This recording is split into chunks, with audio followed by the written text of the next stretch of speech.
La circulación en el corazón, si yo le hago un corte coronal, divido el corazón anterior, por ejemplo, le hago un corazón, me quito esta tapa y aquí ve las aurículas y los ventrículos. Aquí hay, en el corazón, hay un tabique aurículo ventricular que divide a un corazón derecho y a un corazón izquierdo. La aurícula derecha se comunica con el ventrículo derecho a través de la arteria, de la válvula.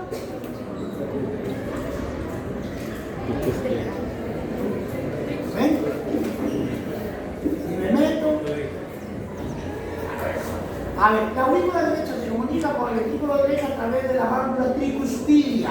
Y tres cúspides. Sí, le dije la punta de la iglesia es una cúspide, una cúpula. Si yo lo corto, se voltea como un pasón. ¿Sí o no? Doctor, haga así. Terminando para que vean su sonido. Ahí, más arriba, más arriba. Ese es bicúspide, ¿cierto? Sí, acá. ¿Ahora qué es? Tricúspide. La concavidad mira la aurícula. ¿Estamos? La válvula derecha es tricuspidia, ¿eh? Tricuspidia. Y mira a la aurícula. Y la del lado izquierdo se llama bicuspidia o mitral. ¿Por qué mitral? Porque el Papa tiene una gorrita blanca aquí, ¿verdad? El Papa. Si tú le quitas y lo volteas, parece una cúpula. Esa gorrita se llama mitra. O se llama mitral. ¿Entendieron? Entonces, aurícula derecha se comunica con el ventrículo derecho a través de la válvula tricuspidia. Y la aurícula izquierda se comunica con el ventrículo izquierdo a través de la válvula mitral o bicuspidia. ¿A qué lo ven? Perfecto. Recuerden que hay un tabique auriculo ventricular que separa los dos corazones. Por lo cual vamos un corazón derecho y un corazón izquierdo. Los vasos que sacan la sangre del corazón se llaman arterias. Los vasos que retornan la sangre del corazón se llaman venas. La circulación mayor empieza en el ventrículo izquierdo y termina en la aurícula contralateral. Si empieza en el ventrículo izquierdo, ¿dónde termina? En la aurícula. Y la circulación menor empieza en el ventrículo derecho y termina en la aurícula izquierda. ¿Hasta ahí lo ven? Bueno. La circulación mayor empieza del ventrículo izquierdo y la sangre que sale del ventrículo izquierdo es rica en oxígeno y nutrientes. Por lo tanto, la circulación mayor, la sangre sale del ventrículo izquierdo a través de la arteria aórtica, con destino a todo el cuerpo. No olviden, repito, la circulación mayor empieza en el ventrículo izquierdo. La sangre rica en oxígeno y nutrientes. Sale a través de la arteria aórtica, con destino a todo el cuerpo. ¿Para qué? Llevar oxígeno. ¿Para qué?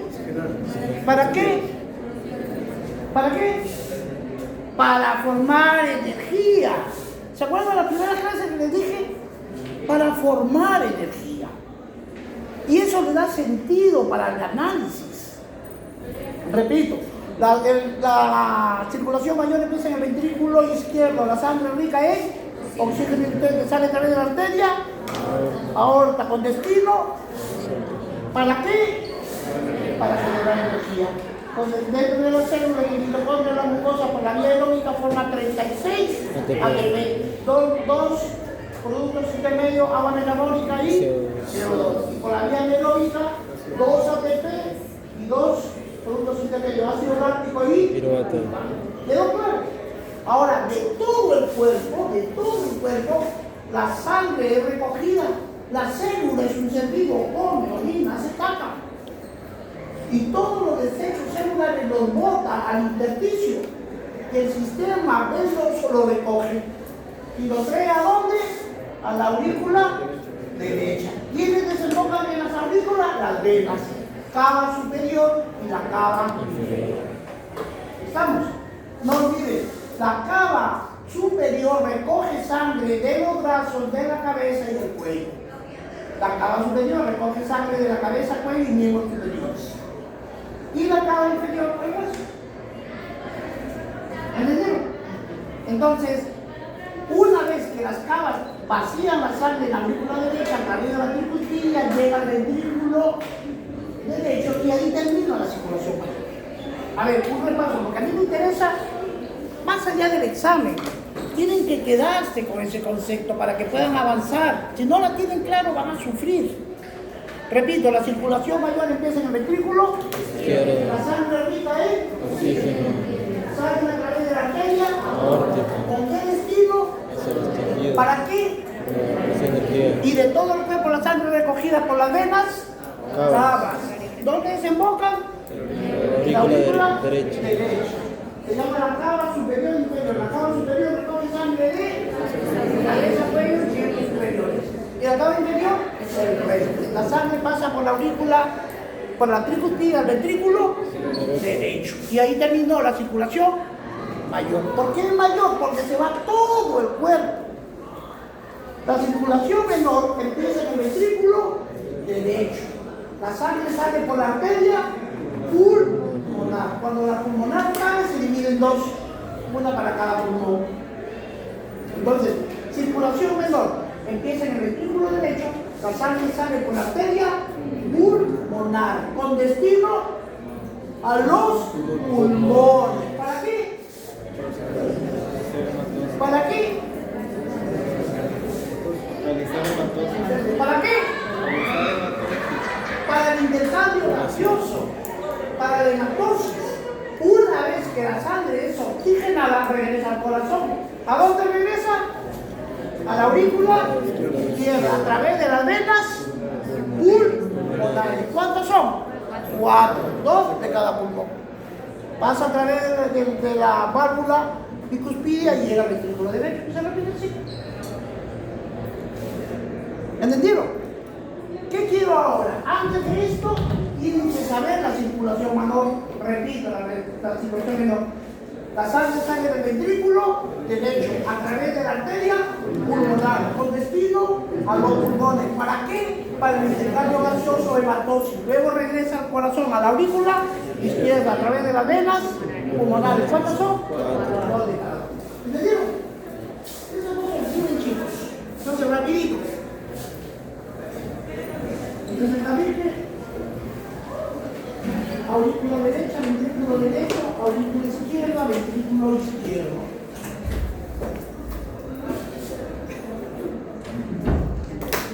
Llega ¿a dónde? A todo el cuerpo. Y de todo el cuerpo, la sangre es recogida a través de las venas cavas. Superior e inferior. ¿Entendieron? Y de la aurícula derecha, la sangre vuelve a salir. Esta es la arteria. Recuerden, los vasos que sacan la sangre del corazón se llaman arteria aórtica, arteria pulmonar. La sangre que llevan o retornan, los vasos que retornan la sangre del corazón se llaman las venas cavas y las venas pulmonares. Entonces, acá viene, ¿cómo se llama esta? La arteria pulmonar. La pulmonar se divide en dos.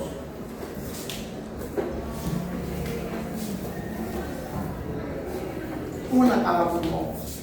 ¿Qué hay en el pulmón? La hematosis, el intercambio gaseoso. Y luego la sangre retorna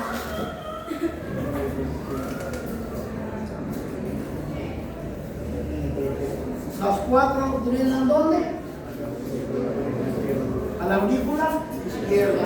Y luego regresa la sangre para acá y se repite el ciclo. Entonces, esto se llama la arteria pulmonar. ¿Ya? ¿No se olviden eso?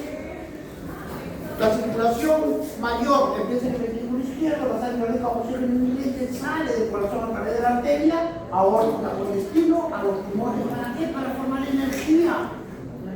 Y de todo el cuerpo la sangre recogida por el sistema venoso a través de las cavas superior e inferior, drena a dónde? En la aurícula derecha. La vena cava recoge sangre de todo el cuerpo y la vena cava superior recoge de la cabeza del cuello y de los miembros superiores. Y la circulación menor empieza en el ventrículo derecho. La sangre sale por la arteria pulmonar con destino a los pulmones. ¿Para qué? Para el intercambio gaseoso. Una vez que está oxigenada la sangre, regresa ¿a dónde? A la aurícula izquierda. Con la válvula bicuspida mitral pasa al ventrículo derecho. Y sigue. Ahí están los dos, esta es la circulación menor. ¿Entendieron? Ahora sí, ya pues, si no entendieron eso, espero avanzar acá. Miren chicos, rápido, pues supone que han leído. Estas son las características de la circulación mayor. La circulación mayor se caracteriza porque es de bajo flujo, pero de alta presión. Alta presión. Del corazón para arriba y del corazón para abajo. La aorta ascendente, el callado, esa curvita se llama callado como bastón, ¿cierto? El callado de la aorta y baja. La gravedad acelera la velocidad de la bajada, pero si queremos llegar y llevarle sangre al cerebro, la gravedad le baja rápido. Entonces le obliga bajo flujo, pero de alta presión. ¡Bum! Y al cerebro, ¿por dónde viene sangre? Por la parte de aquí y por la parte de acá. La carótida entra, aquí a la carótida se divide en carótida media y carótida anterior. Y por atrás, las vértebras maxilares entran por la región posterior y manda sus comunicantes y forman el polígono. ¿Bien? Muy bien. Ahora, la circulación mayor de bajo flujo y de alta presión le llega a la tráquea, al bronquio, a los tejidos de sostén del pulmón y a las adventicias. En cambio, la circulación menor es de alto flujo, pero de baja presión. Porque si entra con mucha presión, se genera un edema agudo. ¿Entienden? ¿Por qué es de alto flujo? Mientras más sangre llega, más le quita el CO2 y lo otro. Pero tiene que ser de baja presión, porque si es en alta presión me genera un edema agudo del pulmón. Pregunta, ¿cuáles son las características de la circulación menor o las características de la circulación que llega a los capilares alveolares para el intercambio gaseoso? ¿Cuál es la característica de esa circulación? De alto flujo, pero de baja presión. Y la circulación mayor es de alto flujo, perdón, de bajo flujo y de alta presión. ¿Quedó claro eso?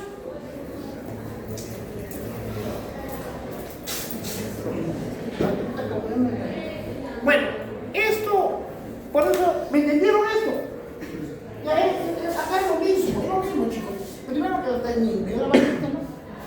Este es el músculo cardíaco, ventrículo derecho, aurícula derecha, venas pulmonares derechas. Este es el ventrículo izquierdo, es la aurícula izquierda y las venas pulmonares izquierdas. Fíjense, esta es la arteria pulmonar, sale del ventrículo derecho, la arteria pulmonar se divide en pulmonar derecha e izquierda y luego la sangre se oxigena y regresa de este pulmón a través de dos venas pulmonares y a través de este pulmón dos venas pulmonares y drenan en la aurícula izquierda, bajan al ventrículo y del ventrículo sale por la aorta a todos. ¿Entendieron? ¿Qué más que entender? Nada, es lo mismo por lo otro. A ver, la pregunta, ¿quién está atento? ¿Por qué están rojos las venas? ¿Y por qué las venas no están de azul? Porque es la única arteria que lleva sangre contaminada. Y las venas llevan sangre contaminada, ricas en CO2, pero las únicas que son ricas en oxígeno son las pulmonares. Por eso las pintan de rojo.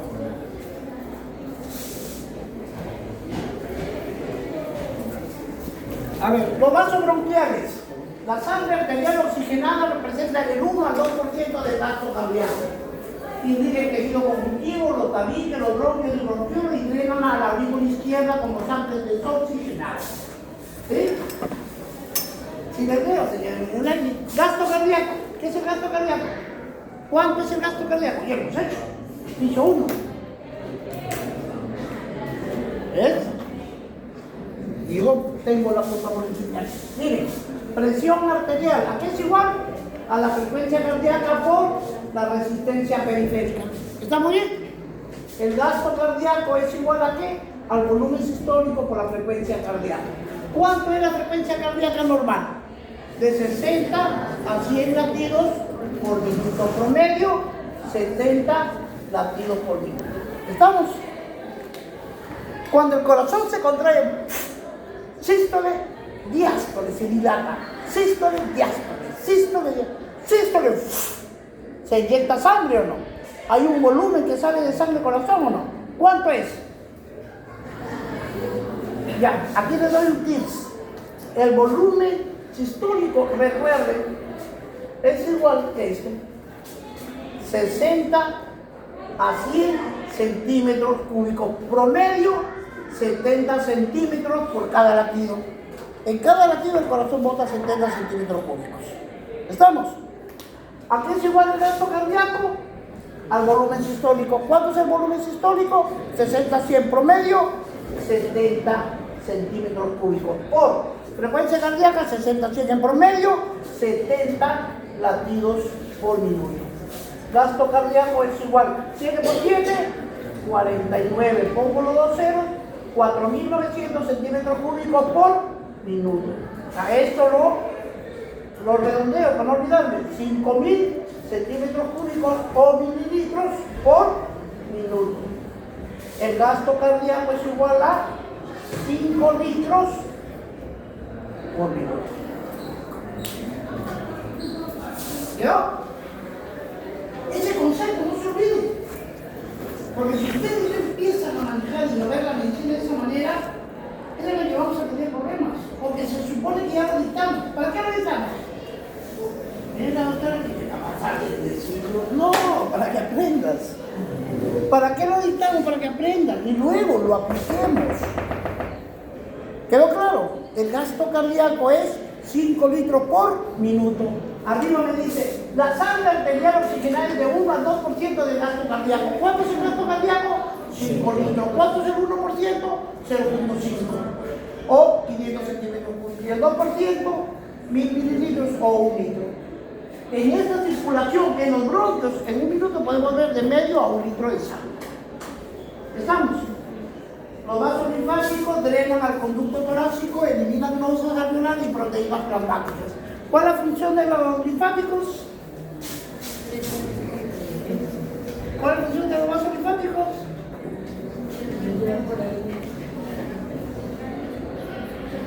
Absorber los líquidos que el sistema venoso no pudo jalar.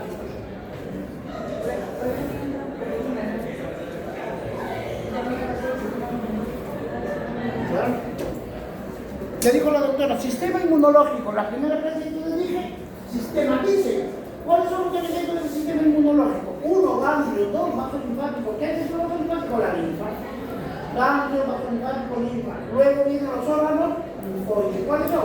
Timo, vaso y medulas. ¿Ya lo tenemos? Sistematice. Ahora, características de cada uno de ellos. Ahora, relaciones. Muy bien. ¿Este qué es? La circulación menor. Empieza en el ventrículo derecho, sale por la arteria pulmonar, con destino a los pulmones. ¿Para qué? Para oxigenar. Y luego regresa a dónde? A la aurícula izquierda, a través de las venas. Perfecto. Pero regresar no vamos a terminar. La presión en el ventrículo derecho es presión sistólica 25, diastólica 0. En la presión de la arteria pulmonar, ahí están las dos. Presión sistólica, 25, diastólica, 8. Presión arterial media, 15.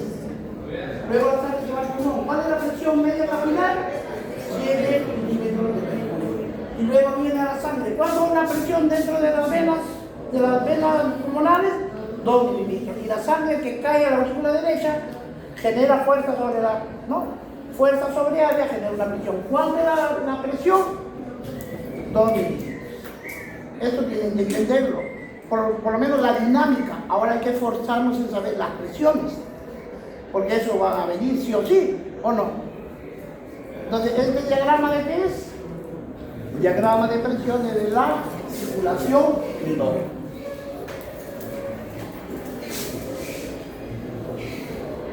El sistema de baja presión es muy distensible para evitar el edema pulmonar.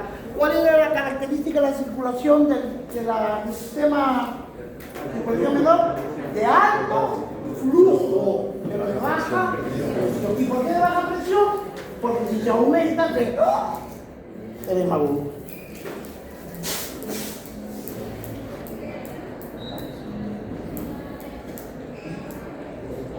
Ahora sí, el volumen sanguíneo de los pulmones. En un momento dado, si yo le tomo una foto a la doctora, ¡pum! Pongo la foto aquí, lentes especiales, le quitamos todo y solamente vamos a ver el aparato respiratorio de la doctora. Vamos a ver solamente en las arterias y venas. ¿Cuánto de sangre hay en un punto determinado? ¿Cuánto de sangre en volumen hay? 450. ¿Por qué? Porque representa el 9% del total del organismo. Cuando hablan del 9% de qué? De la sangre. ¿Cuánto es la sangre total? 5 litros. La sangre total es el gasto cardíaco. ¿Cuánto es? 5 litros. 5 litros por 9%, 5.000 por el 9%, 450. De esos 450, en los capilares del pulmón hay 70 mililitros. Y dentro de las arterias y venas pulmonares, 380. 380 más 60, 450. ¿Y de dónde sale ese 450? Del 9% de los 5 litros del cuerpo humano. ¿Entendieron? Sino que cuando a veces no casamos la idea, ¡pum! La pasaste, la probaste. Estudiar significa no puedes adelantarse, no lo entendiste. Tienen que pararse, los obliga a analizar. Y si no entiende, llama a un pata. Cholo, ¿cómo piensas, Kiko? No, compadre, ya va acá. Por eso les decía, vean los videos. Los videos les ayudan muchísimo. Pues, la expiración profunda se expulsa 250 mililitros de sangre a la circulación sistémica. ¿Verdad o no? ¿Sí? ¿Cómo lo entienden?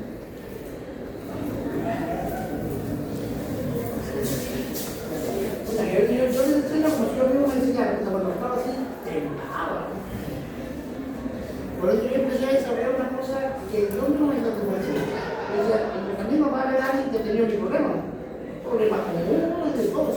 Miren, chicos, ya les he dicho, al pulmón le llegan 2 elementos: aire y sangre, nada más. ¿O no? Entonces, cuando yo inspiro, entra aire, y si yo hago exhalo, sale aire. ¿Cierto? Así como entra aire, sale aire. También entra sangre y sale sangre. ¿Qué relación en los tiempos hay? Fíjense, cuando uno inspira, el corazón en ese momento hace exactamente lo mismo. Chupa sangre, jala sangre. Es una buena manera burda de explicarlo, pero quiero que lo entiendan. Cuando uno hace una inspiración profunda, jalas aire, y el corazón en ese momento también hace jala sangre. Y cuando yo hago el corazón hace bota sangre. ¿Quedó? En la expiración profunda se expulsa 250 mililitros. ¿Ya tiene sentido la frase?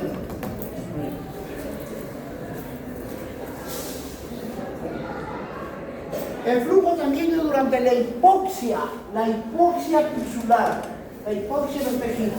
Esto ya lo vamos a ver un poquito más adelante, sino que quiero que vean el diagrama. Miren el grosor. Vean el grosor. Si hay menos flujo, si hay menos diámetro, hay menor flujo. Por lo tanto, hay menos ventilación. Y por lo tanto, hay menos intercambio, que va a generar las hipoxias. Que vamos a ver, hay cuadros más simpáticos ahí. A ver, en los libros vamos a encontrar esto. No se asusten ni tampoco lo pasen. Esfuércense de tratar de entender estos cuadros. Para mí, didácticamente, está mal este libro, ¿no? Debieron parar la figura. Ahí. Pero para que lo entiendan mejor, a ver, quiero que entiendan esto. Chicos, ¿sí ven acá? ¿Sí? Vamos acá.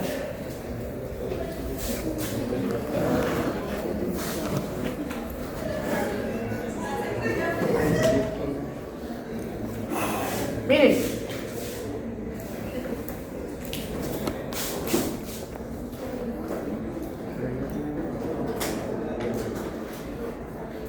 miren chicos,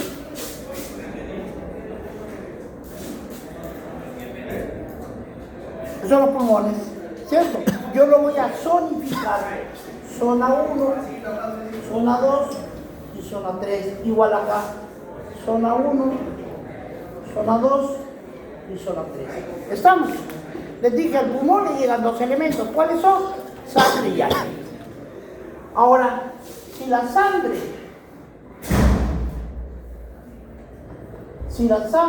le llega al pulmón,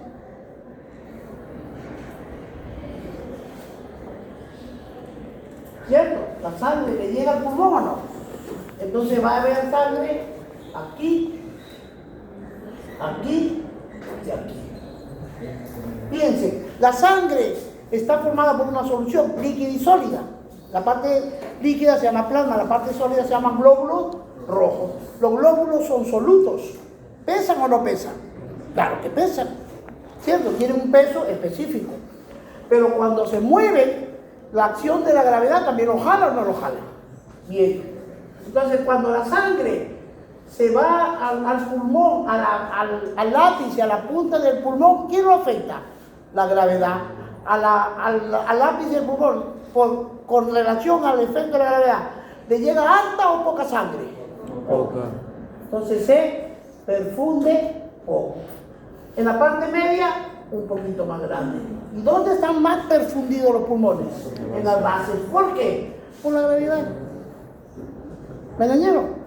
Ahora, ¿qué más le llega al corazón? Perdón, a los pulmones. Aire. Entonces le va a llegar aire.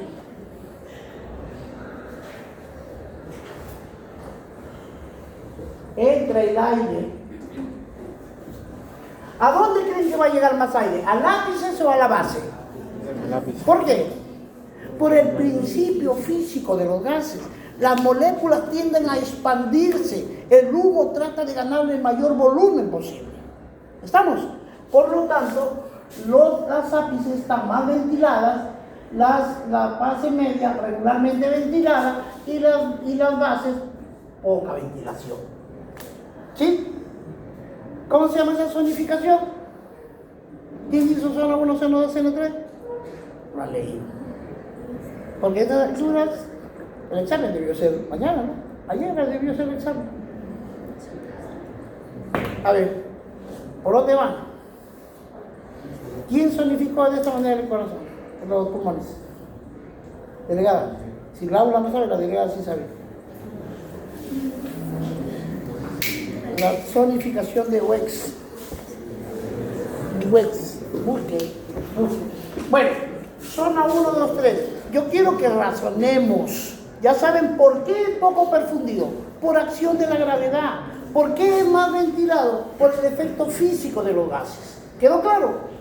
Entonces, este es poco perfundido, regularmente perfundido, muy perfundido. Las ápices son menos perfundidos que las bases, pero en los gases, en el aire, los ápices son más ventilación que las bases. ¿Quedó claro? Ya, eso es lo que significa este cuadrito. Me dice la presión hidrostática, el peso de la sangre en los vasos sanguíneos del pulmón. ¿Sí? Si lo leen, la el peso de la sangre, o sea, por acción de la gravedad, la gravedad te jala. Por lo tanto, las bases se van a vascularizar más, va a entrar más sangre. En la parte media, la gravedad es menos, pero en la parte de arriba ya hay mucho trabajo, le llega poquito. Pero más perfundidos son las bases. En cambio, en el aire no, pasa lo contrario. Muy bien, en reposo, el flujo sanguíneo es menor en los ápices pulmonares y es mayor en las bases pulmonares. ¿Por qué? Por la efecto de gravedad. Muy bien. Ahora, ¿qué significa esta línea roja? Esta línea roja es de irrigación, pero aquí ¿qué dice? Nivel pulmonar inferior, medio, superior. Inferior, medio, superior.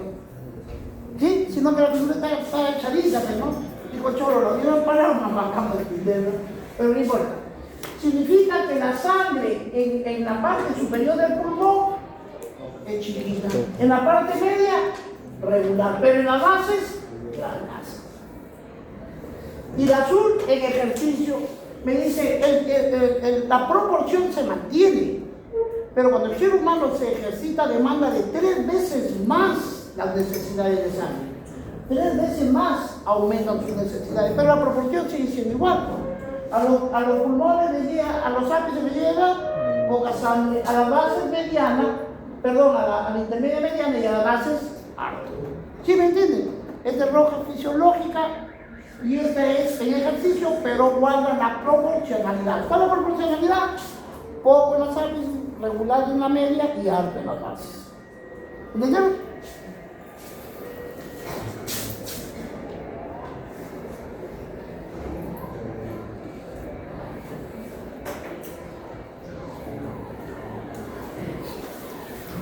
A ver, la gradiente de presión hidrostática sobre el flujo sanguíneo pulmonar. La presión hidrostática es la fuerza con que se mueve la sangre. Les había dicho al principio, ¿qué es el metabolismo? Es un conjunto de reacciones químicas que tienen como propósito generar energía. El aparato digestivo, ingestión, digestión, absorción y excreción. El aparato digestivo, yo voy a quitarle los nutrientes a los alimentos y lo absorbo para que pase la sangre. ¿Sí? Entonces, ahí se va la glucosa. El pulmón que dice, yo agarro el oxígeno y a través del glóbulo rojo lo llevo a todo el cuerpo. Y el corazón dice, para que ese oxígeno y esos nutrientes lleguen hasta la última, toda la parte del cuerpo, yo tengo que mover la sangre. Porque si la sangre deja de moverse, no morimos. Esa es su chamba del corazón. Sístole, cuando hace sístole, hay una presión que empuja la sangre. ¿Por qué se mueve la sangre? Porque debe haber una fuerza que lo empuja para que se mueva.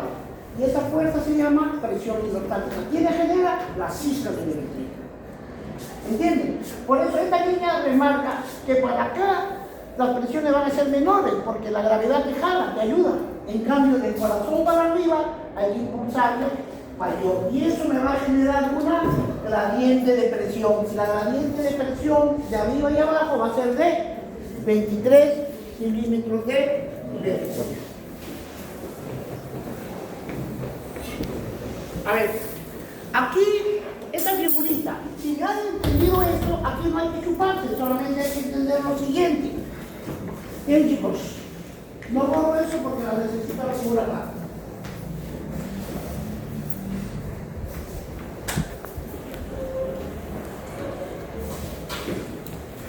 A ver, ¿ven esta bolita?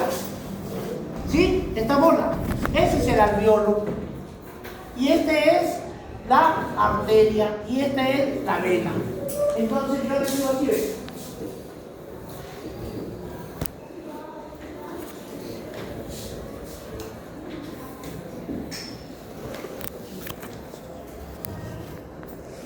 Ese es el alveolo. ¿Cierto?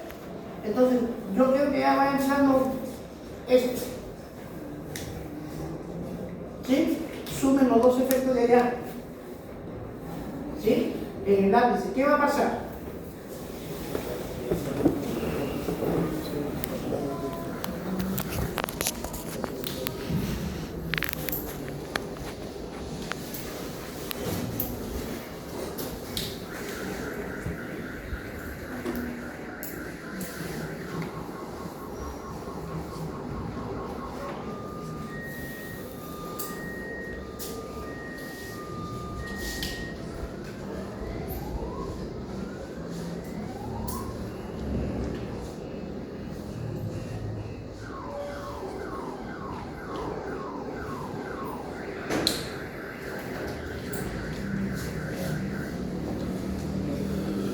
A ver, dentro del círculo del pulmón, a nivel del pulmón, ¿cuál tiene más presión?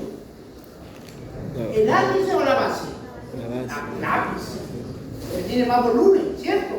Ventilación, más ventilado. Por lo tanto, la presión dentro del alveolo es mayor que lo aguantan los vasos, lo cierran. ¿Sí? Esta es la presión arterial. Esta es la presión alveolar y esta es la presión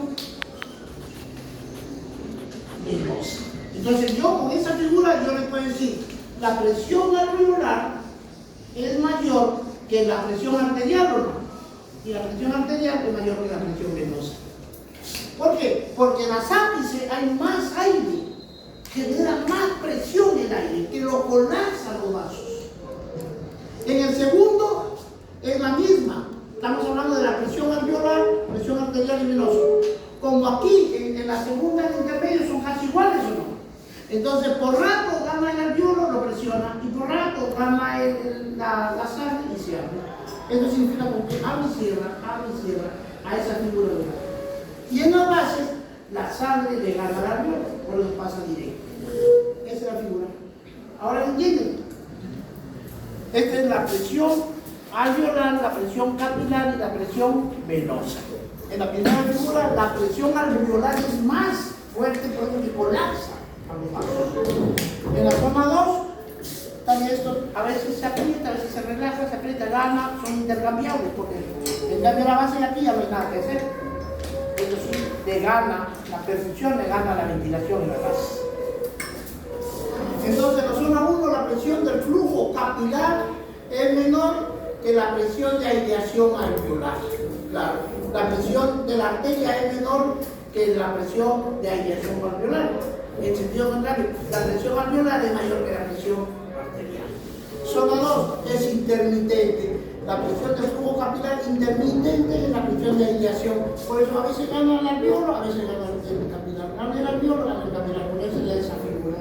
En cambio, en las bases, la presión del capilar es mayor que la presión de aireación o ventilación pulmonar. Y por eso el flujo es mejor. ¿Entendieron? Doctor, Bueno. pero en el libro no sabía que zona 1 solo pasaba en patología y que con el vértice solo había zona 2. O sea, que en una situación normal solo hay zona 2 y zona 3. En la zona 2 o la zona 3, esto es para materia fisiológica. Van a haber otras patologías, como por ejemplo, trastorno de circulación, cuando los bronquios, en caso de bronquitis o neumonía, se cierran. ¿Cierto? Nosotros, este es el curso de fisiología o normal, lo que estamos explicando, esto es lo normal. Cuando ya vayan a clínica, van a tener un curso que se llama fisiopatología. El tratado del estudio, cómo funciona el órgano cuando está enfermo. Pero la fisiología es lo natural, esto es lo natural, esto es lo que nosotros tenemos que entender, qué relación hay entre presiones. Cuando hay patología van a alterarse, pero no están en la patología todavía. ¿Sí? ¿Me van a entender? Lo que yo quiero que encuentren el razonamiento de la fisiología normal. El día que entren a semiología tienen que a todos sus familiares auscultarlos, porque son aparentemente sanos. Y escuchen, y cuando se van a la práctica, nunca lo escucharon. Entonces, esto no es normal. ¿Qué? No sé, pero esto no es normal. Ya está. Alguien te va a decir, a ver, para escuchar, efectivamente, ese es un crepitante, ¿entienden? Un espasmo. Lo que dice el doctor es correcto. Sino que, doctor, esto es en fisiología. Eso para establecer la presión del aire en relación al vaso que le cruza. Y habíamos dicho estas dos figuras. Con la perfusión y la ventilación se dan estas tres posibilidades. Esto se altera, pero ya no es parte de la fisiología, es de la fisiopatología. ¿Cómo funciona el órgano en circunstancias adversas, distintas, diferentes? ¿Me entienden? Ya no hay que adelantarlo a su momento. Muy bien. ¿Está bien, doctor? Te agradezco la pregunta para que sepa. En la zona 2, el flujo sanguíneo es intermitente con las ápices, ¿no es cierto? Porque en la zona 2 casi están en el mismo nivel. Por rato gana la presión, por rato gana el alveolo. Por eso le daba esa figura. Entonces, en la ápice la presión es 10 milímetros mayor que la presión alveolar, la sangre fluye en sístole. En la diástole no es suficiente porque el flujo sanguíneo es menor que la presión alveolar. Recuerden siempre, este es el punto de corte, la gravedad influye. ¿Cuál es el vaso que tiene la presión 25 de sistólica y 8 diastólica? ¿Cuál? ¿Ya se olvidaron? ¿Cuál? La arteria pulmonar. Muy bien, doctor. ¿Cuánto vio? Está río. Mateo. Está río. Está muy bien. Así lo cambies, si todos tuvieran a nivel del hombre, puta, ya no vengo a dictar, vengo a conversar. Pero como los muchachones, no, que para eso ocupado, a ver, en las bases, la presión alveolar es igual a 0, porque prácticamente no ventila, ¿cierto? La sangre fluye en sístole y en diástole. La presión sistólica es 25 y la diastólica 8. Esta es la presión de ¿quién? De la arteria pulmonar. ¿Esta es presión de quién? De la arteria pulmonar. Y en el ventrículo derecho, este se convierte en 0. Y en la pulmonar, 25,8. En el capilar, 7 milímetros de mercurio. En las venas y en la aurícula izquierda, 2 milímetros de mercurio. Cuidado con eso. Les van a poner en relaciones, o les pidan yenes, o no sé cómo irán a hacer. Principios físicos del intercambio gaseoso, ¿sí? ¿El examen no lo va a usar usted? ¿Sí? Claro, porque lo que se te ocurra, porque se supone que ya le dicté. Miren, chicos, les había dicho que una solución tiene dos fases, la fase líquida y la fase sólida. La fase líquida es el agua, la fase sólida es, en este caso de la sangre, los glóbulos. La sangre es una solución. ¿Cuál es su fase líquida? El plasma. ¿Cuál es su fase sólida? Los glóbulos. ¿Cierto? Cuando dentro de una solución el elemento líquido se desplaza, se llama presión osmótica. Y cuando el elemento soluto se desplaza, se llama difusión. Entonces, ¿qué estamos viendo? La difusión. Porque los gases son las moléculas las que se mueven. ¿No es cierto? Moléculas pesan. ¿Qué es una molécula? Es un conjunto de átomos. ¿Cuál es la molécula del agua? H2O. 2 hidrógenos y un oxígeno. Los dos son átomos, se juntan con una molécula. ¿Cierto? Y como son solutos, pesan. Y si tienen peso, se difunden, no se condensan como líquido. El líquido solamente genera presión osmótica y los sólidos se mueven por difusión. Entonces me dice, ¿cuándo hay mayor movimiento cinético de la difusión de los gases? Cuando están sometidos a altas presiones, cuando están sometidos a altas temperaturas. ¿No es cierto? Muy bien. La base molecular de la difusión gaseosa, el movimiento cinético molecular para la difusión. Para eso quiero que entiendan. Difusión en la fase de solución. La solución tiene dos fases, líquida y sólida. Cuando se desplaza la fase líquida se llama presión osmótica. Y cuando se moviliza la fase de sólido, difusión. La temperatura aumenta el movimiento cinético. ¿No es cierto? La difusión por gradiente de concentración es la otra. Ya hemos dicho la ley que rige a los gases. Los gases se difunden de mayor presión a menor presión. ¿Se acuerdan? Entonces hay dos causas que generan el movimiento cinético molecular de los gases. El aumento de temperatura y la gradiente de presión. Eso para que tengan un poco de entendimiento, ¿no? Porque en la práctica, salvo que sean lo que vienen a ser médicos intensivistas, eso sí lo entenderá, pero les digo. Muy bien, la mezcla de gases, intercambio gaseoso, principios físicos del intercambio gaseoso. Ya nos están preparando para entender un poco la difusión. La mezcla de gases, presiones parciales de gases individuales. La mezcla de gases, presiones parciales de gases individuales. Así suena medio feíto, como que no se entiende, ¿no? Vamos a reemplazar. El aire es igual a la sumatoria de los gases que lo componen. El aire es igual a la presión del nitrógeno más la presión de oxígeno. ¿Estamos? La presión es directamente proporcional a la concentración de las moléculas de gas. La presión parcial de un gas, la velocidad es directamente proporcional a la presión que genera el gas solo, nitrógeno, oxígeno y CO2. A ver, esto es rápido, tampoco no hay que partirse aquí. A ver, ¿se acuerdan? ¿Qué es el aire? Es un conjunto de gases, es una mezcla de gases, ¿cierto? Entonces el aire es una mezcla. El aire es una combinación. ¿De qué? De gases. Los dos gases que componen al aire es el nitrógeno y el oxígeno. El nitrógeno, bueno, para seguir la lámina, sabemos que es 78%, 21 oxígeno, 99 y 1 de gases raros. Pero para la materia de la lámina, vamos a redondearlo en 79 y entre el 21%. ¿Estamos o no? Entonces, el aire es igual al 100%. ¿Sí o no? Pero a nivel del mar, el aire al 100% tiene una presión, que es una atmósfera que es igual a 760 milímetros de mercurio.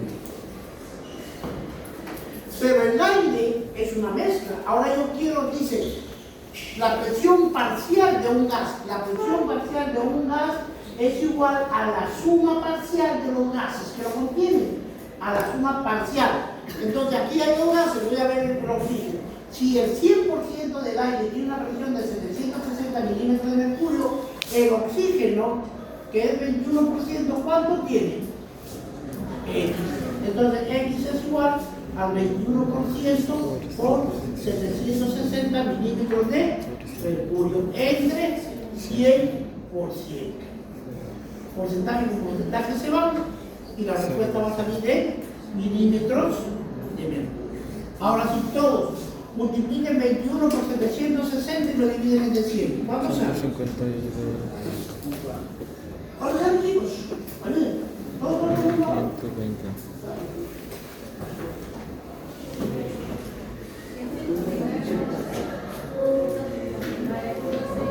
Perfecto, doctora, gracias. ¿Cuánto sale? 159.6. Yo lo redondeo. La presión parcial del oxígeno en el aire es igual a 160 milímetros de mercurio. ¿Quedó? Si todo el aire es de 160 y el oxígeno es 160, ¿cuánto es de nitrógeno? 760 menos 160, 600. ¿Estamos? Eso es lo que me quiere decir. Me dice, a nivel normal, el nitrógeno es el 79%, la presión del nitrógeno es 600 milímetros de mercurio. El oxígeno 21%, entonces la presión parcial del oxígeno en el aire es 160 milímetros de mercurio. La presión total, 600 más 160, 760. Este está en rojo. Eso, por el amor de Dios, no se olvide. ¿Cuál es la presión parcial? Presión parcial del oxígeno en el aire. ¿Cuál es la presión parcial del oxígeno en el aire? ¿Cuál es la presión parcial del oxígeno en el aire? Perfecto. No olviden eso. No olviden eso. Muy bien. Chicos, ¿cuánto falta? Todavía hay tiempo, ¿no? Muy bien. Rapidito. Fíjense, la presión parcial de un gas disuelto en el líquido. Ya leía no yo. Solamente esto para que nos oriente la aplicación. La física es aplicada a la medicina, se llama biofísica, solamente por un concepto. Presión parcial del gas disuelve en un líquido. Para entenderlo, recuerden, el oxígeno pasa del alveolo a la sangre, ¿o no? El 97% se va dentro del glóbulo rojo y el 3% se diluye en el plasma. Ahora cambiémoslo de título y le ponemos así: presión parcial del oxígeno disuelto en el plasma. Ya tiene un poquito de interés, ¿no? A ver qué pasa. Muy bien.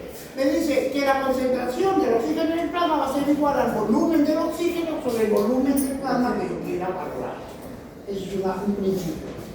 El otro principio me dice, el coeficiente de solubilidad de un gas determina la velocidad de difusión.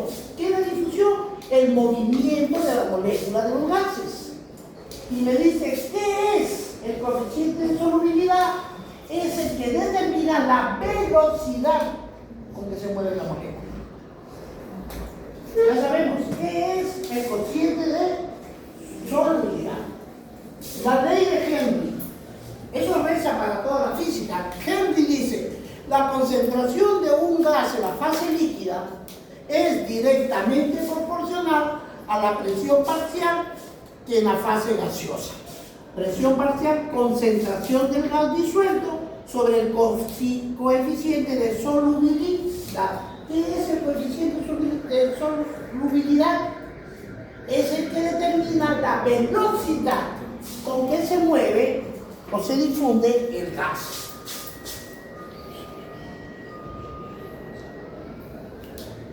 Ahora, de aquí nos van a dar los índices de disubilidad, coeficiente de solubilidad. Fíjense, el oxígeno tiene un coeficiente de solubilidad, o sea, se mueve a esta velocidad. El CO2 se mueve 0,57. ¿Quién se mueve más rápido? El CO2. Dividen esto por esto y debe alcanzarnos aproximadamente esto. ¿Qué dice? El CO2 es 20 veces más soluble, más difusible que el oxígeno. Por lo tanto, la fracción parcial del CO2 para una concentración dada es menor de 120. Claro que si yo digo eso, si yo digo que el oxígeno se mueve X, bueno, 1, el CO2 se mueve 20 veces más. Entonces, si yo quiero hacer una igualdad, yo tengo que decir que la 20ª parte del oxígeno es igual a un CO2, ¿o no?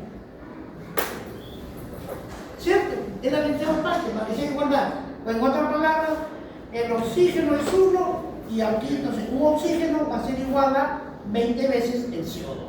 Porque el CO2 es 20 veces más difusible, más rápido se difunde. Y eso es bueno para que pueda salir del cuerpo.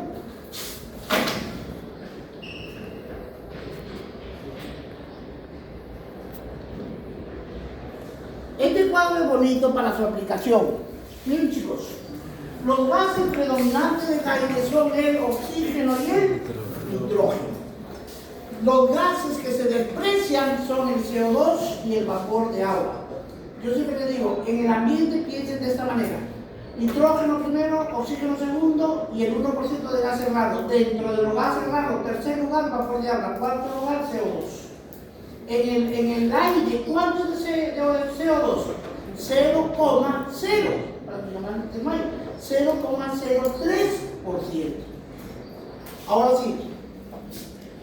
Ahora, miren, el aire en un ambiente seco, el aire en los conductos respiratorios, en las 23 generaciones bronquiales, y el aire a nivel del alveolo.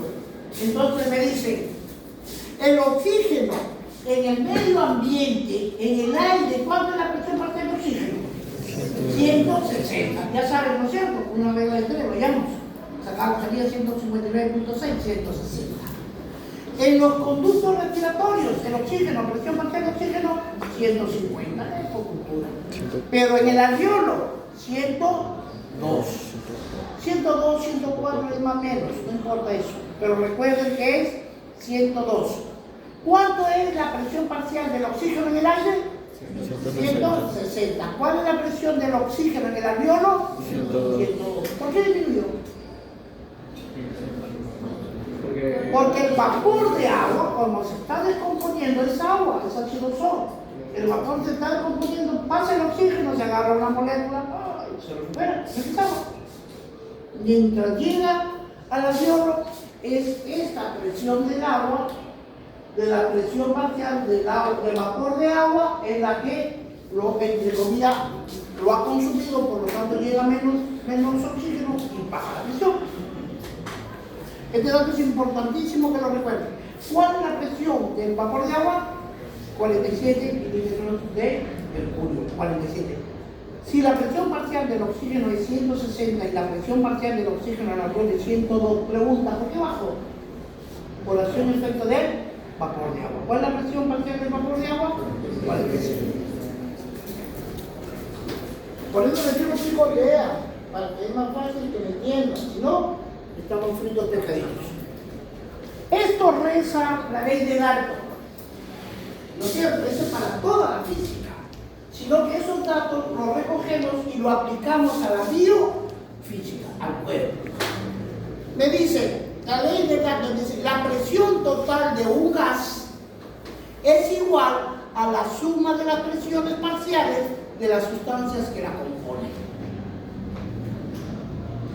La presión total de un gas es igual a la suma de las presiones parciales de la sustancia que lo compone. Por ejemplo, el aire, presión total del aire, 760, es igual a la suma parcial de los gases que lo componen. El nitrógeno es 600 mililitros y el oxígeno es 160, 760 es igual a el aire. A eso se refiere. Y dependió de esta fórmula, el famoso pavo ratón, presión, volumen, temperatura, una constante de solubilidad y el número de moléculas. Y el número de moléculas es igual al número de agua. ¿Hecho química? ¿El número de Avogadro qué es igual? ¿El número de Avogadro qué es igual? 6.023 por 10 a la 23 moléculas. Ay, muchachos, vean. Por eso los médicos antiguos se ríen. Y se ríen y a veces yo también me reía, ¿no? Porque yo estaba sobreentendiendo que ustedes conocían esto. Cuando nos prepararon a nosotros como médicos, igual que yo, como usted estaba ahí, nacías, no había factores distractores, chicos. No tengo el televisor de coloquio, no hacía. No había. Pero el cine, el único vacilofre, ¿no? Y ahí no había nada con la distracción. No había nada. Y más que médicos eran filósofos, era ciencia, era arte. Y eso es lo que nos hemos cuidado y le debemos a ustedes. Pero ustedes ni repelotan. Se les enseña aquí, carajo, entre los alumnos. Me imagino. Entonces, eso, chicos, cuiden. Ya les dije, se les prepara para que resuelvan problemas. ¿Qué es el problema? Todo problema tiene causa, tiene un origen, tiene complicaciones. Sistematicen el conocimiento. ¿Qué es la sistematización? Reconozcan los elementos, conozcan los elementos, relacionen los elementos. Punto. No hay nada más. Y finalmente, conceptos. No ideas, conceptos.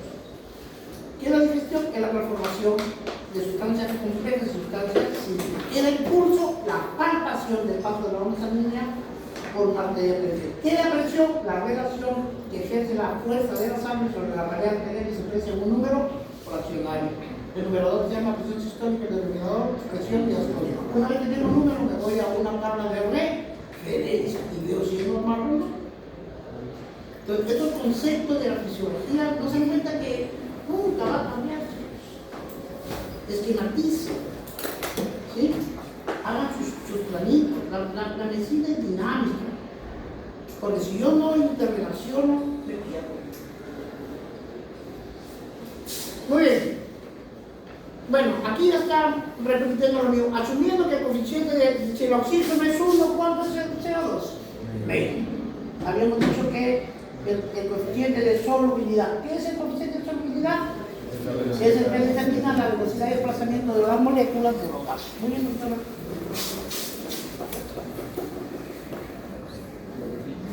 La ley de Fick, la difusión de un gas en un líquido, o sea, la difusión del oxígeno en el plasma a través de una membrana es directamente proporcional a la gradiente de la concentración e inversamente proporcional al espesor de la membrana. En el caso de nosotros, la J es, eso es lo que tienen cuidado, porque si le pregunta, ¿qué dice Berto? La presión parcial de un gas es igual a la suma de las presiones parciales de los elementos que lo contienen, ¿cierto? ¿Qué dice Fick? Que la ley de Fick dice el flujo de moléculas por unidad de área es proporcional al gradiente de concentración sobre la membrana, pero nosotros son vasos radiales, entonces es por la del diámetro del radio. ¿Sí? Lo que probablemente no creo que hasta que se me ocurra pedir, ¿no? Yo voy a recibir, somos 4. Che, el doctor López, Domínguez, ¿puede ser? El Domínguez, Sandro Domínguez y yo. 4. 10 preguntas a cada uno. 10 preguntas cada uno. Sí, todos participan, si están en el curso.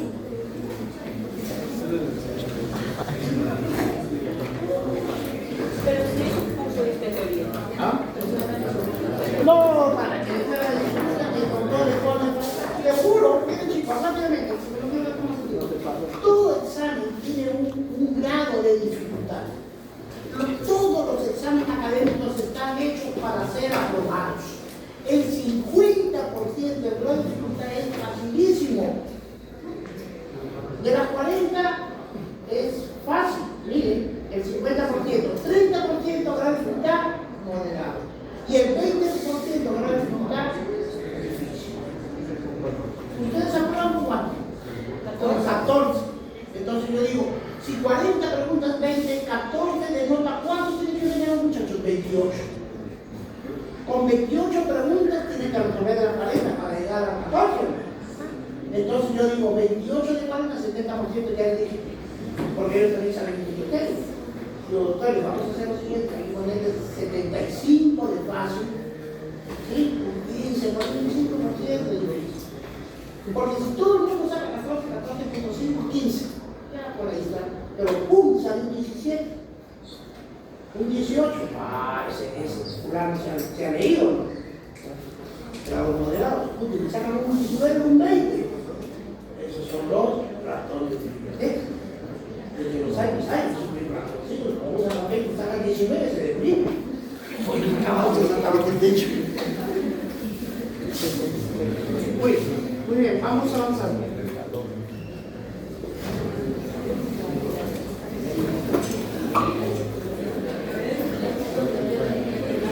Bien, chicos.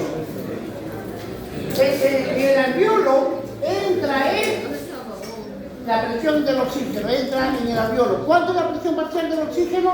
102, 104, no importa, varía, eso no importa, es mínimo. Pero sí queda clarísimo. ¿Cuál es la presión parcial del oxígeno en el aire? 160. En el alveolo, 104. Y la presión del CO2, miren, el CO2 viene por acá, de adentro, el oxígeno viene de afuera. ¿Quién genera el oxígeno? Las plantas a través de la fotosíntesis. Y el oxígeno, la fuente del oxígeno es el aire, entra al cuerpo humano, es consumido y sale el CO2. ¿Dónde se forma el CO2? La célula. ¿Dónde se forma el CO2? Mitocondria. En los mitocondrias, por el metabolismo de la glucosa por la vía aeróbica, forman 36 ATP, dos productos intermedios, agua metabólica y CO2. Entonces, como las células recogen todo el CO2, pues el capilar viene con 45 de presión parcial de CO2. Pero el alveolo también tiene un residuo de CO2. ¿Con qué presión? 40. Entonces, acá es 45. Entonces, ¿quién tiene más presión de CO2? ¿El capilar o el alveolo?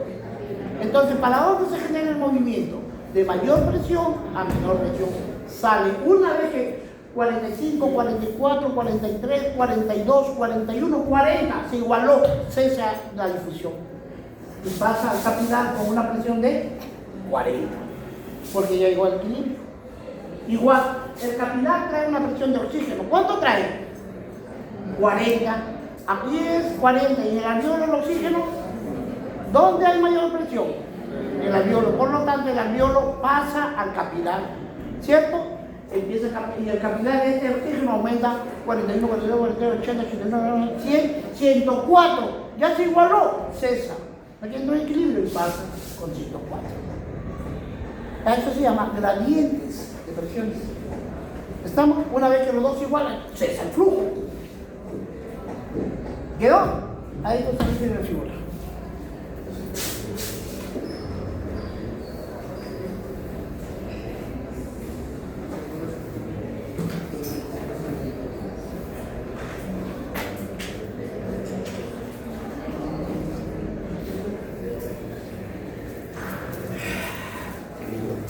A ver, aquí los que estuvieron en la clase de ella me van a entender, los que no han visto la tercera unidad, pero ya les mandé hace 2 semanas.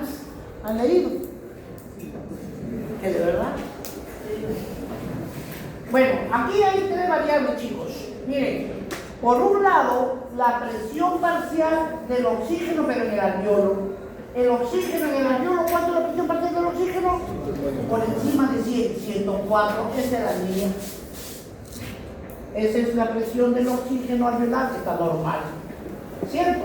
Pero conforme va aumentando la presión, mejora el transporte del oxígeno. ¿Y cuánto se transporta de oxígeno? Este chico lo voy a dar un poquito para que cuando lean la tercera unidad, el tercer diapo, les sirva.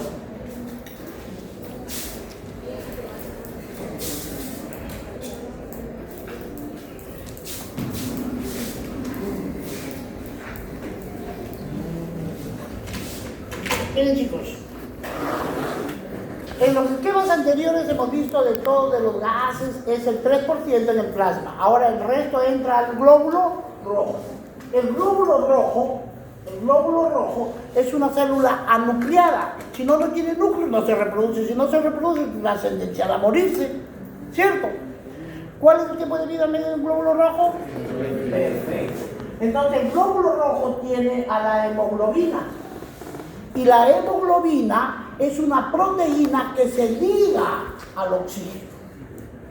¿Estamos? Entonces, por ejemplo, trátame tu brazo, doctora. ¿Qué estás filmando, doctora? Cuidado, que lo pasen en otro sitio. Si no te voy a sacar. 100. Aquí hay. ¿Cuánto le he sacado de sangre? Le he sacado un tubito de 100 cc de sangre y lo pongo en una gradilla. Ahí está, en una gradilla. En esa gradilla del laboratorio, ahí la dejamos. Entonces, ¿qué va a pasar con el tiempo? Con el tiempo, 45, más o menos por aquí, 45 centímetros, aquí se hace un coágulo, ¿cierto? Porque la sangre se ha precipitado. Recuerden, en un mililitro de sangre hay glóbulos blancos, hay plaquetas y hay glóbulos rojos, ¿o no? En un mililitro de sangre, ¿cuántos glóbulos blancos hay? De 4.000 a 10.000 glóbulos blancos por milímetro cúbico. ¿Cuántas plaquetas? De 150.000 a 450.000 plaquetas en un milímetro cúbico. Y en un milímetro cúbico, ¿cuántos glóbulos rojos hay? De 3.5 a 5.5 millones. Ya estos son, ya no existe, pero con avalancha de glóbulos, por eso la sangre de color roja. Entonces, cuando yo a la doctora le saqué 100 centímetros cúbicos de sangre, lo puse en una gradiente, los glóbulos, como son solutos, tienen un peso específico. Por más pequeñito que sean, tienen peso, ¿no?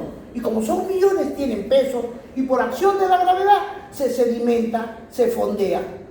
Si 45 centímetros, a esto se llama hematocrito. ¿Qué es el hematocrito? Concentración de glóbulos rojos, el hematocrito. Y este para acá es 55 centímetros cúbicos. Este es un sobrenadante, ¿no? Es una agüita media turbiosa, ese es el plasma. Por eso dice, ¿cuánto se tiene de hematocrito normal? De hematocrito normal es el 45%. Significa que de cada 100 centímetros de sangre hay 45 centímetros de glóbulos rojos. Y hay una relación entre la proteína del glóbulo rojo, es la hemoglobina. Entonces la hemoglobina con el hematocrito siempre va a estar en la relación de 1:3. Si el hematocrito es 45, ¿cuánto de hemoglobina? 15. Si el hematocrito es de 12, ¿cuánto de si la hemoglobina es de 12, el hematocrito es de 36. Si la hemoglobina está en 10, ¿cuánto es el hematocrito? 30. Doctor, no tengo reactivo para la hemoglobina, pero ahí le mando el hematocrito. Hematocrito 27%. ¿Cuánto tiene hemoglobina? 9. ¿Entendieron? Entonces, ya saben que el hematocrito está en relación de 1/3 con la hemoglobina. ¿Quedó claro eso? Muy bien. Ahora, el otro datito que tienen que guardar es el siguiente. Por cada gramo de hemoglobina, un gramo de hemoglobina se liga con 1.34 mililitros de oxígeno. Si un ser humano aparentemente normal tiene 45% de hematocrito, ¿cuánto tiene de hemoglobina? 15 gramos o no. ¿Estamos o no? ¿Me van siguiendo o ya se perdieron? Ya. 15 gramos de hemoglobina. Si un gramo puede coger 1.34 mililitros de oxígeno, 15 gramos, ¿cuánto puede coger? X. X es igual a 15 por 1.34 mililitros entre 1 gramo. Gramo con gramo se va, me sale mililitro. 15 por 1.34, todo el mundo, hágalo. 15 por 1.34, ¿cuánto? Perfecto, doctora. 20.1 mililitros de oxígeno por cada 100 centímetros de sangre que se transporta. ¿Se dan cuenta? Ya entró esta variable nueva. Esa la teníamos que ver en la otra variable. Entonces 20 puntos. Ya, entendiendo eso, me dice, cuando la presión es 104, a veces en el alveolo se satura al 97% y llega a tener un volumen de 20 mililitros. ¿Sí? Tienen 20. Justamente los tres, en la perfección del equilibrio, se cruzan. ¿Entendió? Muy bien.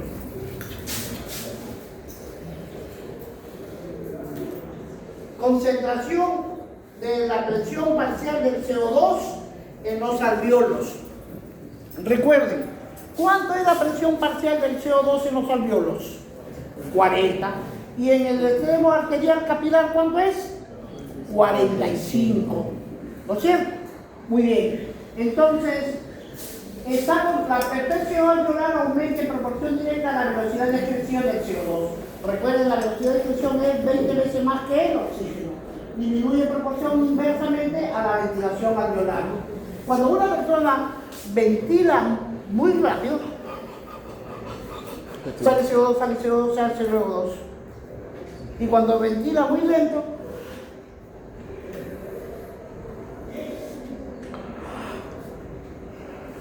la hipoventilación retiene CO2. La hiperventilación barre y bota el CO2. ¿Sí? Pues una persona que cuando están les contaba a los chicos, sobre todo se ve en los velorios, ¿no? Nuestros cholos en el norte tienen esas costumbres, algunos pueblos todavía tienen la costumbre. Yo soy de Farreñafe, en Farreñafe se muere uno de los cholos, todos los cholos lloramos, pues, y su familia. Pero hay mamás que dicen, ay, tan bueno que... Uy, te cuenta la historia del muerto. ¿Y qué está haciendo? Hiperventilando. Entonces empezó a barrer el CO2 y a nadie estimula al centro de la respiración y ¡plop! Se cayó. ¿Qué tenemos que hacer? Aumentar el CO2. Le tapo la mano. Se va a levantar la que retuve el CO2. Le decía, no vayan a cometer esa barbaridad porque vienen los deudos. Ah, ¿por qué se puede muerto mi papá y quiere matar a mi mamá? ¡Pobre! Por eso cuando uno va, como ahora ya saben, oye, el primo, la prima, estudian medicina, ¿no?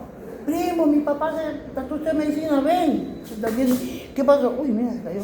Entonces, ¿qué tienen que hacer? Fácil. Recomienda con una bolsita plástica que ponen aquí. Y la bolsita va llenándose de CO2 hasta que se concentró al 100% del CO2 y lo que hace estimula la respiración. Muy bien, entonces más o menos de eso se trata, ¿no? La respiración a nivel del alveolo está en 40. Entonces, cuando llega la presión del CO2, ¿cuánto es la presión del CO2 en el aire? 0. Porque ¿dónde se produce el CO2? ¿Cuál es la fuente del CO2? Las células de los animales a través del ciclo de Krebs, metabolismo de la glucosa por la vía aeróbica. Entonces, empieza a cargarse el CO2 y el corte va a estar en función de la mecánica ventilatoria. A mayor ventilación, mayor barrido, menos aumento de la ventilación, es inversa proporcional. A mayor ventilación, menos CO2. En menos ventilación, mayor CO2. ¿Entendieron?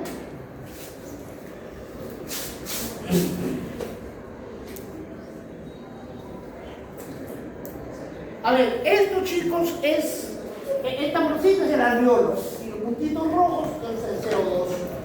Entonces, cuando nosotros tenemos necesidad de respiración, Entonces, en una, ¿salió todo el CO2? No. Es más o menos por la frecuencia, por el volumen minuto. ¿Aquí hay el volumen minuto igual? ¿Aquí es el volumen minuto igual? A la frecuencia cardíaca por el volumen tidal, ¿no es cierto? Que es en promedio la respiración es de 12 a 20, por medio 14 respiraciones. 14 a 16. Una respiración pide el CO2, 2 respiraciones, 3 respiraciones, 4, 8, 12, 16 respiraciones por minuto. Recién hemos botado el CO2. Nuevamente se carga, no piensen que en la primera salió todo, no.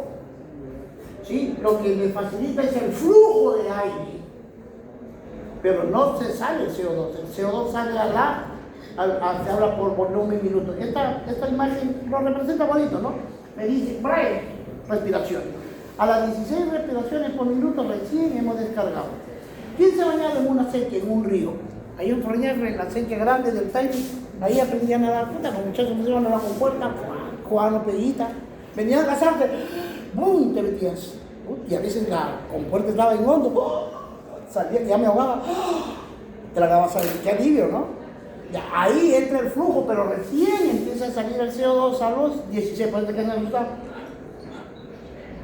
Lo que si usted no ha ido a la seca, se me va al baile. Por eso cuando vayan, vean, aforo, 200 personas, vamos a la discoteca, entran 500 cojudos. El ambiente pesado, ya está contaminadísimo. El CO2 produce narcosis, sueño. Te metes se compra su capiroletazo, a medio bacanola, se mete 2 trampas. Ay, ese bien cabe ese pollo, está que ese hombre está de narcosis, se va a morir ahí. Sáquenlo. Ay, vamos a ayudar a la puerta y le agarra el aire. Se levantó. Ay, claro, pues, porque le faltaba CO2, perdón, el aire, el oxígeno. Había estado en narcosis por retención de CO. Cuidado que ahora ya saben.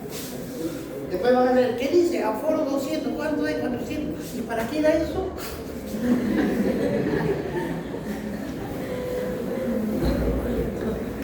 Aquí en este lado, de aquí en la casa el chico ya está explicado. Recuerde, la difusión se da a través de la membrana alveolo capilar. Este es el alveolo.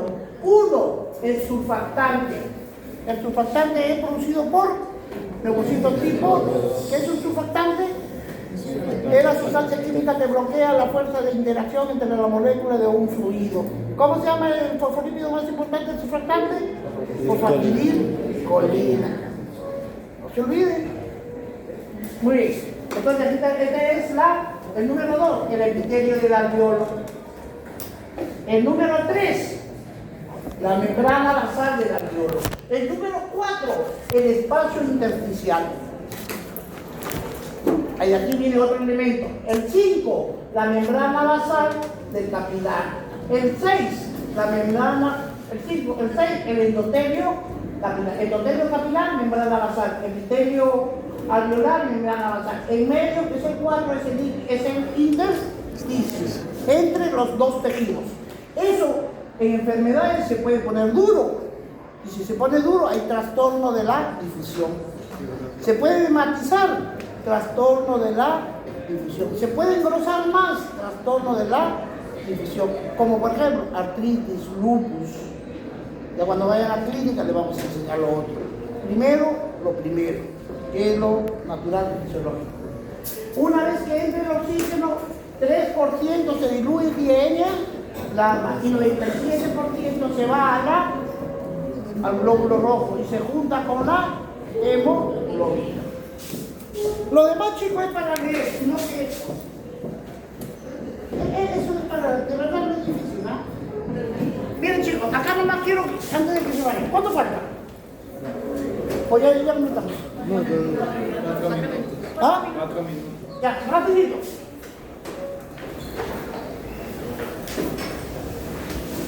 Miren, chicos, van a encontrar lo que se llama la curva de asociación y disociación de la hemoglobina. Recuerden, la hemoglobina es una proteína que se abraza al oxígeno y lo cuida. A eso se llama asociación hemoglobina-oxígeno. Se asocia, se junta, lo aprieta. y llega a un extremo donde la hemoglobina se disocia, se separa, se divorcia del oxígeno. Recuerden, hay dos fases. La hemoglobina se asocia con el oxígeno y la hemoglobina se disocia con el oxígeno. ¿Estamos? Entonces, el efecto Bohr me dice, si la hemoglobina se disocia con el organismo, con el oxígeno, se llama desviación a la derecha. Esta es la curva, para acá se disocia. ¿Dónde se produce la disociación? En el tejido. ¿Y dónde se asocia? En el pulmón. Esta es la hemoglobina que está asociado con el oxígeno. Entonces, a nivel de oxígeno van a haber factores que permiten que se disocie. Y es importante porque el glóbulo rojo en el pulmón recoge ¿a quién? Al oxígeno. ¿Y hasta dónde lo trae? Hasta el tejido y lo libera. El tejido entra a la célula. Y el CO2 sale, sube el glóbulo rojo y lo regresa al pulmón. Otra vez en el pulmón, el glóbulo rojo trae al oxígeno hasta la célula y lo mete. Espera el CO2 y lo lleva al pulmón. Por eso el glóbulo rojo es un transportador. Entonces, cuando aquí tiene que juntarse con el oxígeno y aquí tiene que disociarse del oxígeno, porque si no, no puede entrar a la célula. Hay factores que facilitan la disociación. Uno, la temperatura. Recuerden que aquí en la célula se da el ciclo de Krebs, ¿cierto? Hay energía, es como un pequeño horno. Si hay alto horno, ¿cómo está la temperatura? Aumentada. Entonces la temperatura aumentada aumenta la disociación de la hemoglobina con el oxígeno y le permite de que éste entre a la célula. La temperatura aumentada. ¿Dónde hay más CO2? ¿En la célula o en el pulmón? CO2. La célula. El CO2 tiene que estar en relación directa al pH. A mayor CO2, el pH es igual a 1 sobre el CO2. A mayor CO2, menor pH. Y recuerden que el pH es 0, 7 y 14. Para acá baja. Mientras más baja, más ácido. Por lo tanto, acá que se produce alto CO2, el pH baja, se hace más ácido. Los estados de acidez permiten la disociación de la hemoglobina con el oxígeno. Y dentro del glóbulo rojo hay una proteína que se llama la difosfoglicerato. La difosfoglicerato, cuando la difosfoglicerato aumenta el efecto de la presión y lo libera al CO2. En sentido contrario, si acá el aumento de temperatura o el calor lo separa, acá las parecitas, el oxígeno, el frío, la baja de temperatura, lo junta. Si acá la acidez lo separa, acá la alcalinidad lo junta. Acá la caída del pH, la acidez, ya está, la temperatura y la DPG. Cuando acá cae la difosfoglicerato, que es una sustancia del glóbulo rojo, aumenta la unión con la hemoglobina con el oxígeno. ¿Quedó? El efecto Bohr y el efecto Aldana. Bohr y Aldana. ¿Ya? El lunes, el próximo semana empiezo a Carlos.